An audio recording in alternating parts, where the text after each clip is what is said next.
Si La Union Congressman Paulo Ortega, mga kababayan, diretso nang inakusahan si Vice President Sara Duterte na ibinulsa nito ang milyon-milyon na confidential funds. Kaya lang, malamang hindi magkasya, mga kababayan, sa bulsa. Sa dami ng pera. Malamang after na ibulsa, hindi man na niya Mr. Maravillas, ibig sabihin na yung literal na bulsa.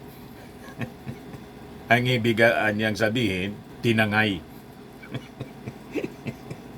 Alam naman natin po, binulsa, pagkatapos malamang nasa mga bangko na ngayon, iba-ibang bangko. Kaya alimbawa, mga kababayan, si Sara Duterte, dahil sa kanyang pagwawala at pagmumura, pagbabanta sa ating Pangulong Bongbong Marcos, makasuhan ng paglabag sa Anti-Terrorism Act, kasama doon po ang pagbuka sa bangko, mga bank accounts. Kaya siguro, mga kababayan, parte ito ng strategy. Pero si Sara bukas, mga kababayan, yung subpena ng National Bureau of Investigation, nag-announce si Sara, hindi daw siya pupunta. Talaga niya, Mr. Maravillas, napakatigas ng ulo. Bratinila nga po. But anyway, choice na yan. Sabi nga natin, mga kababayan. Tingnan na lang natin, hintayin po natin, mga kababayan, kung ano yung magiging pahayag ni NBI Director Jimmy Santiago. Kasi retired judge po yon. Alangan man kamutihin lang siya. Isa siyang judge. Tapos kakamutihin lang siya, mga kababayan, ni Sara Duterte. Malamang hindi papayag po sa ganong sistema si NBI Director Jimmy Santiago. O ngayon, nag-respond na rin po si Sara doon sa final sa kanyang impeachment. Welcome, Anya. Ganon. But before ko, mga kababayan, ibigay sa inyo yung mga detalye, the full story ng mga balitang yan, click subscribe muna dito sa ating YouTube channel and hit the notification bell para lagi po kayong updated sa mga kaganapan dito sa ating bansa. Like and share na rin po ninyo ng ating video at huwag na rin po ninyo na skip yung ating mga commercial ads para tuloy-tuloy lang ang pag-unlad ng Bagong Pilipinas. At itong ating programa, mga kababayan, atid sa inyo nitong ating mga sponsors. Firmax Firming and Lifting Cream. Pinapay po sa mga pulses in affected area. Mainam po ito sa mga pains at paninigas ng mga kaso-kasuan. Ito sa mukha naman yung application, anti-aging, Automax po siya. Ito ay Glow Zero, mga kababayan. Whitening po siya. Made in South Korea. Ito naman po, Nengxia Red Mix Fruit Drink. Gawa po siya sa goji berry. May anti-cancer properties po siya. At sa mga nagana po ng malinis and spacious fitness gym, pumunta lang po kayo sa aming Colossal Fitness Gym. May Grab car rental din po kami. At bills payment po sa aming office. At saka sa mga mahilig po sa mga imported bags, manood po kayo sa live selling ni Madam Eileen Rosales sa kanyang Eileen Closet po. Pati mga shoes, ito yung kanya po. Ito yung kanyang page. Kita ninyo, napakagandang mga online selling po siya. Si Madam Eileen Rosales. Cellphone number niya po 773-798-7816. So balikan natin, mga kababayan, yung ating kwento. Ito yung balita published ng Manila Bulletin. Binulsaan niya ni Sara yung confidential facts. Yan La Union Solon Ortega accuses BP Duterte of pocketing confidential funds. Yan yung kanyang presentation, mga kababayan, kahapon. So sabi dito sa balita, Ortega arrived at this conclusion after the House Committee on Good Government and Public Accountability carried out 8 marathon hearings on the alleged misuse ng 612.5 million pesos na confidential funds ng OBP tapos ng DepEd. Sabi po ni Ortega, 2 Pasko ang lumipas na nilustay niya at kasabwat niya ang pera ng kasabwat niya. Nilustay niya at nang kasabwat niya ang pera ng bayan. Paraan niya siyang si Santa Claus ng OBP at DepEd na namimigay ng pera na pinaghirapan ng taong bayan. He is referring, mga kababayan, doon sa mga pinamimigay na pera, yung sa sobre po. Several top officials ng DepEd, pati ng OBP, binibigyan ni Sara ng 50,000 buwan-buwan. Yung iba, depende sa posisyon. Yung iba, 25,000 yung binibigay. Which is perceived. Paniwala ng mga congressmen, binabribe ni Sara Duterte yung kanyang mga opisyal para hindi magsalita. Ineskwil pa rin mga kababayan, nilaglag ni Yusek Mercado. Kaya ang possible cases mga kababayan niya nakakaarapin. Actually, yun ang laman ng articles of impeachment na final sa kanya ng nasa minority bloc at ng akbaya ng first group na nag-file ng impeachment, yung mga civil society group, endorsed by Akbayan. Kasama doon yung bribery. At na-mention din siya mga kababayan ni Congresswoman Jinky Luistro. Plunder, bribery, pagkatapos perjury. Pero anya, hindi lang pinamimigay, mukhang binubulsa pa. In short, yumayaman si BP Sara at ang kanyang mga kasamahan habang marami pa ang kumakapit pa rin sa patalim. This is a crime of the highest order, sabi po ni Ortega. Hindi lang anya ito culpable violation of the Constitution but a betrayal of public trust of the people that had been given to her. Mahigitan niya kalahating bilyon piso. Ilang classroom na sana ang napagawa nito? Ilang libro at laptop sana ang nabili ng perang ito? Ilang feeding programs na po, Mr. Chair, ang maaring isinagawa? Kami po, walang confidential funds galing sa taxes ng ating mga mamamayan. Pero nakapag-feeding po kami. Jollibee pa, mga kababayan, yung aming feeding program. Yan Jollibee. Kung yung confidential funds ni Sara, 500 million po. More than 500 million. Sa amin po yon. Marami sana mga kababayan ang guminhawa. Guminhawa ang buhay. Pero dito po, ang guminhawa sa confidential funds, yung mga multo. Puro mga multo po, non-existent. Chinek sa PSA at ngayon nga po, base sa latest report, may 2,000 pa na mga names ang pinapabiripika ng Congress sa Philippine Statistics Authority.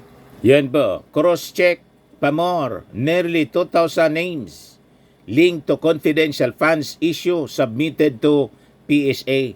So ang angkala ni Inday, natutuwa siya. Kasi sa kanyang paniwala po, tinapos na ng Kongreso yung investigasyon. Hindi pa po tapos ang investigasyon. Lilipat lang po sa impeachment trial. Once nakarating ito mga kababayan sa Senado. Ngayon, yung mga senador na kakampi po kay Sara sa mga maling ginawa ni Sara po, ikakampanya natin po na wag nang iboto. Tatablahin natin mga kababayan yung mga senador na kakampi kay Sara. Ang akala nila, lulusot sila sa atin. Hindi sila makakalusot sa atin mga kababayan, yung mga senador. May mga re-election ni senators po tayo, 2025. Pagkatapos, pag 2028, ubusin natin sila.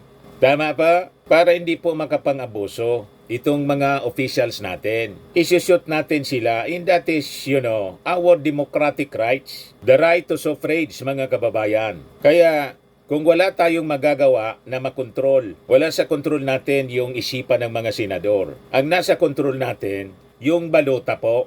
Doon natin sa balota sila tatablahin kasi yon ang nasa kontrol natin. It is within our power. Tama po mga kababayan? Sabi ni Ortega, hindi ito biro. Hindi biro ang kalating bilyong piso. Malaking bagay sana kung nailaan ang perang ito sa lehitimong programa ng gobyerno. Yan mga kababayan, si Ortega, pakinggan natin yung kanyang presentation. As we all can see, all of these acts happened under Sara Duterte's watch during her term as the Vice President of the Philippines. Siya po ang nag-certify na tama ang liquidation. Ibig sabihin, tama po lahat ang isinumiti nilang documentation. As the second highest ranking official of the government, the Vice President enjoys a high level of public trust and confidence. She took an oath to preserve and defend the Constitution and to execute laws of the country. She is accountable to the people and has the duty to serve them with the utmost responsibility, integrity, loyalty, and efficiency. But rather than observe faithfully her oath to defend the Constitution, she sought to undermine the foundational principles, transparency, and accountability. She failed to ensure that these confidential funds, which are people's money, were properly spent. Nagalit siya nang siya ay tinanong. Nagalit siya bakit daw siya prinoprosecute. Kitang-kita natin na may mali. Kitang-kita ng publiko na may mali. So bakit hindi tayo magtanong? Responsibilidad namin ito bilang representante ng taong bayan. Ang mali po ay tumahimik at magwalang kibo. Ang sabi nga po ni Albert Einstein, the world is a dangerous place not because those who do evil, but because of those who look on and do nothing. Nasusubaybayan po nating lahat kung paano nagamit ng incumbent Vice President ang mga loopholes ng batas upang makuha ang 612.5 million na confidential funds. 2 Pasko ang lumipas na nalustay niya at kasabwat niya ang pera ng bayan. Para siyang Santa Claus ng OVP at DepEd na namimigay ng pera na pinaghirapan ng taong bayan. Pero hindi pinapamigay, mukhang binubulsa pa. In short, yumayaman si VP Sara at ang kanyang kasamahan, habang marami pa ang kumakapit pa rin sa patalim. Itong unting patak ng pera mula sa supposedly charitable programs ay makakalunas sa paghihirap at lalong-lalo na sa karamihan.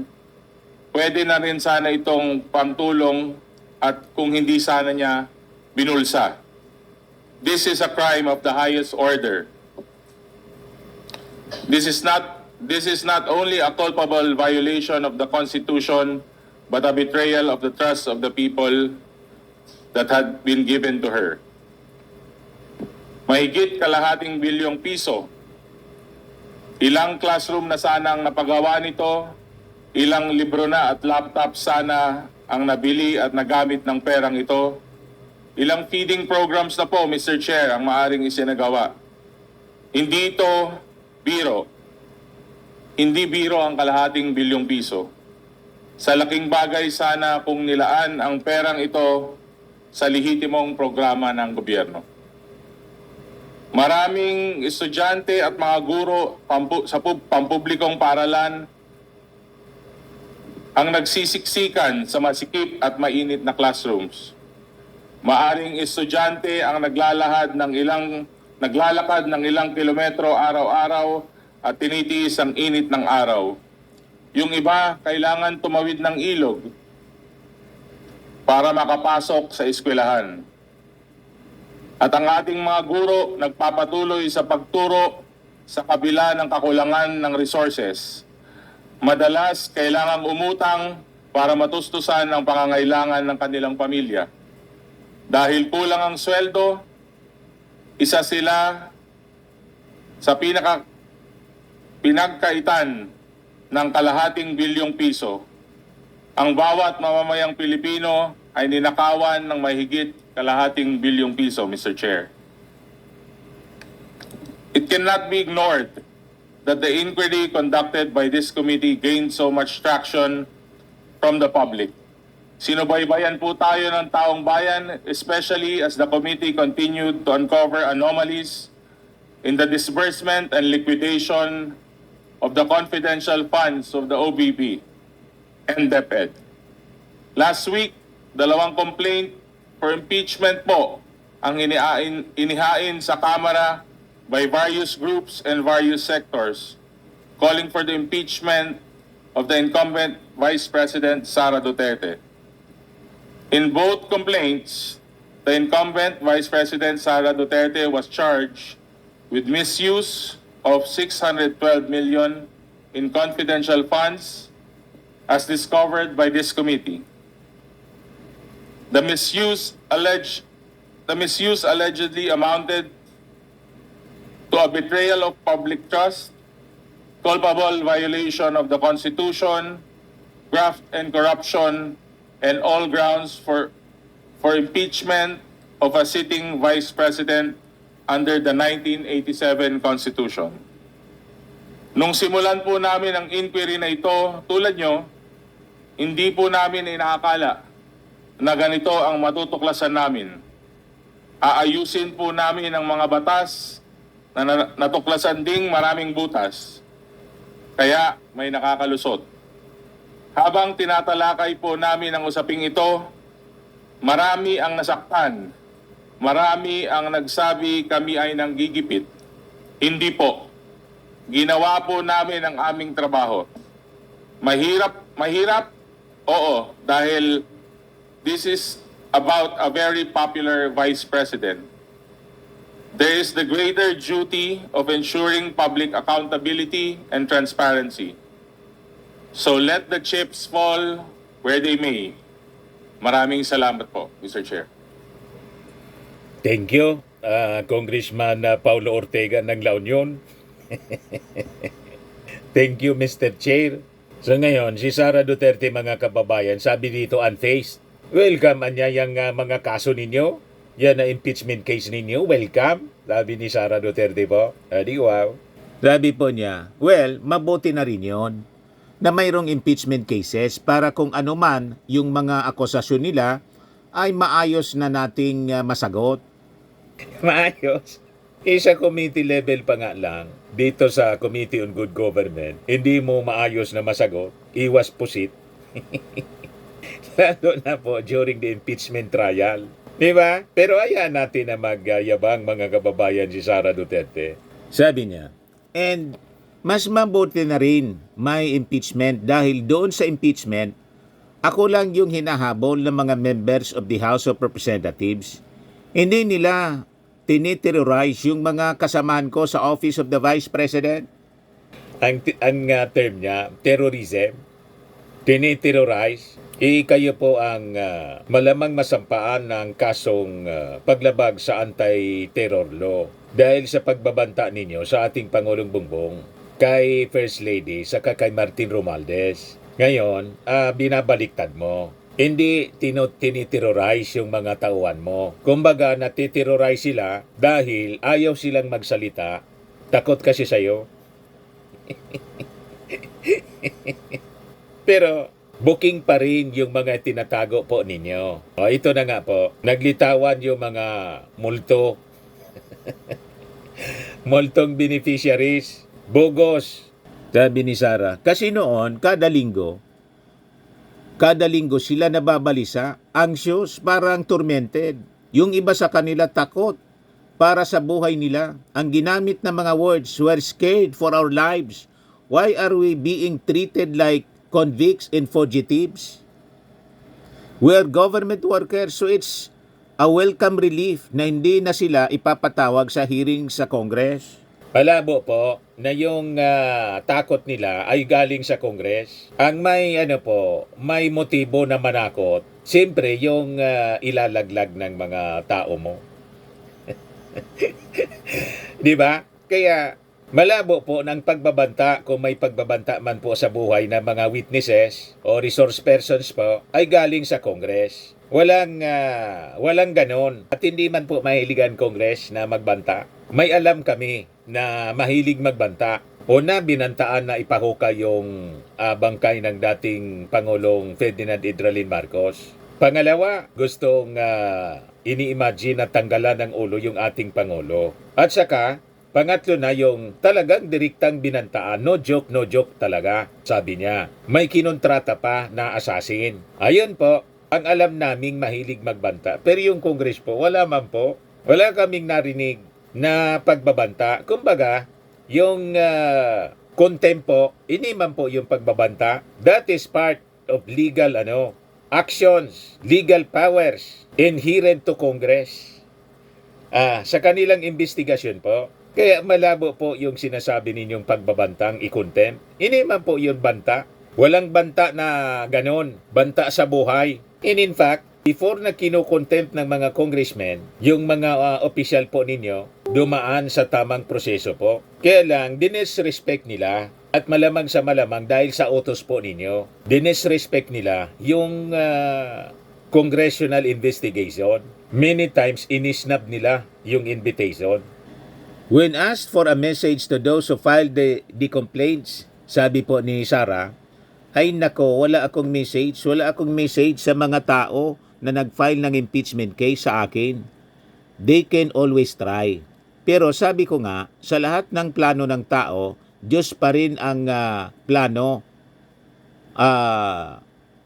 Plano ng Diyos pa rin yung nasusunod.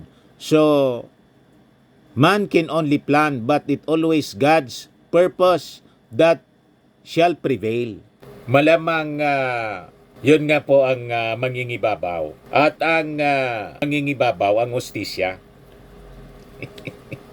Kahit na po umiiwas kayo sa investigasyon ng Kongreso with the impending impeachment trial, malamang doon hindi na kayo makaiwas. Pati dito sa investigasyon ng NBI na laging iniisnab po ninyo, may panibago na naman pong rason si Sara Duterte. At sabi niya, hindi daw siya attend sa NBI investigation. Yan BP Sara is keeping NBI probe into death threats.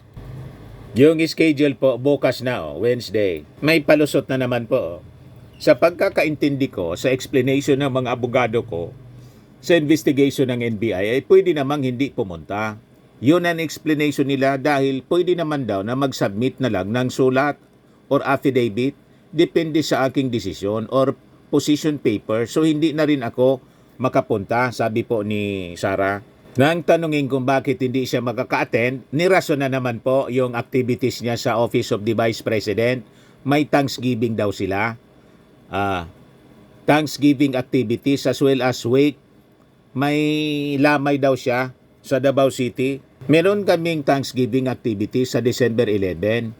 And after Thanksgiving activities, ay pauwi rin ako sa Davao City para maglibing sa angkol ko. Lagi pong may rason, laging sinasabayan niya. Parang yung una, ginamit na rason po, may schedulean niya kasi ako na yung hearing ng Congress, aatenan niya ako doon. Pinos po ng Congress, hindi pa rin naka-attend. Madaling sabi po, niloloko ni Sara, mga kababayan, ang NBI. O ngayon, tingnan natin ang magiging reaction po ni NBI Director Jimmy Santiago, retired judge. Kung paloloko si Judge Jimmy Santiago kay Sara. So sabi dito, apart from the NBI investigation and impeachment drafts, Duterte is also facing complaints for grave coercion, direct assault, and disobedience, all of which were filed by the Philippine National Police. Patong-patong na asunto po. Ang lahat ng ito, mga kababayan, kagagawa ni Sara. Ginusto niya ito. Consequence ng kanyang mga aksyon. Tuloy lang niya ang katigasan niya ng ulo. Sabi nga po, mga kababayan, ang lahat po ay may hangganan. Tama ba? Sa mga naghanap ng malinis and spacious fitness gym, pumunta lang po kayo sa aming Colossal Fitness Gym. We also offer Grab Car Rental with our brand new 2023 model ng Toyota Innova. We also accept booking for those who are planning to travel via PAL, Cebu Pacific, and other airline companies, local and international, and bills payment for Meralco Bills, PLDT, Aleco Bills, etc. Ang Colossal Fitness Gym is located at 3rd floor Security Bank Building, Landco Business Park, Legazpi City, Albay. For inquiries, look for Chilon Maravillas, contact number 0966-802-0949. Yan yung aming Innova. Lagi na pong matao sa amin. Pati mga foreigners po, tingnan ninyo, mga British tourists sila. Ang lalaki ng katawan na, mga kababayan, nag-gym sa amin. Ito naman po, Indian National. Ito mga mga European sila. Ito naman yung bago naming product na binibenta online, iGlow Serum. Whitening po siya galing sa South Korea. Tingnan ninyo yung epekto sa aking anak na architect entrepreneur, Riz Maravillas. For inquiries, look for Riz Maravillas on FB. Ito naman po, Firmax Firming and Lifting Cream. Pinapahid po ito sa mga pulses and affected area. Mainam po ito sa mga pains at paninigas na mga kasukasuan. Ito po, Automax Radiant Serum. Sa mukha naman yung application. Anti-aging po siya. You will look 10 years younger than your age. Sa mga cancer patients naman po, baka lang gusto ninyo itong itry. Nengxia Red Mixed Fruit Drink. Hindi man po siya gamot, food supplement siya. Kaya lang, gawa siya mga kababayan sa goji berry. Yung goji berry may anti-cancer properties. Yung mga inquiries ninyo, dumiretso na lang kayo sa aming messenger sa Facebook para masagot namin agad. Ayos po. Ako po si Dante Maravillas. Bye-bye. God bless.